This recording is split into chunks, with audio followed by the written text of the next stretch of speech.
where we talk about the informed or the influenced, and we talk about trends coming in for 2024 in terms of which way the voters might go. At one level, where you talk about informed, okay, when we are talking about my own issues, there's unemployment, there's this, it's a tough life, and these are my main issues. Then there is also falling into narratives, which is, we are going to see a highly polarized election, which is going to be very big on religious polarization as well. The writing's already on the wall.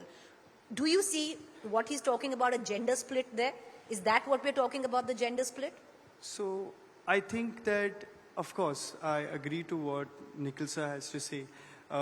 Even if you look at data, Maharashtra is close to 98 lakh voters, close to a crore of voters. Of that, majoritively of those voters, women are registered more than men, but are not coming out to vote as much. This is also a fundamental problem.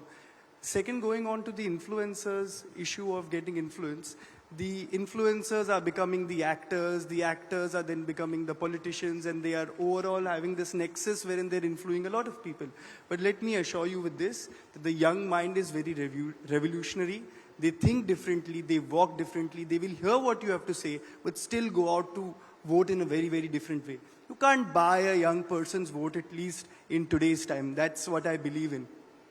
There is obviously a divide, and we hope that voter education becomes part of the syllabus. It is something that everybody should learn, should understand, because in the larger perspective, it is important to have a democracy with informed voters. Right. Nandini, do you see, all right, so we're going to quickly wrap up. Just a quick question on that. Do you want to take that conversation further in terms of trends coming in? I just want to where say, 2024 is concerned. Yeah, so I just want to talk about the women representation also. Since the women representation is so low, but the women participation is so high. In the last Lok Sabha elections, women voted more than men. So it's also about that when these political leaders are coming and talking about are being relatable. Why are not they being relatable by giving tickets to more young candidates and especially women? So now that the women reservation bill has happened, let's see. Now it has become a law. Let's see what happens. I hope that changes. So maybe voting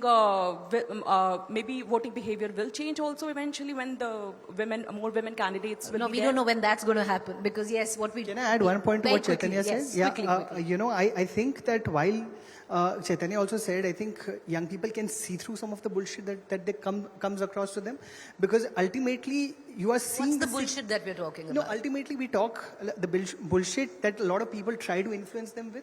I think while of course there's no doubt that lives of young people have been steadily since liberalization getting better, but today you see the same divides. Where a startup leader today we are turning into unicorns, the CEOs are getting the same amount of insane amount of money.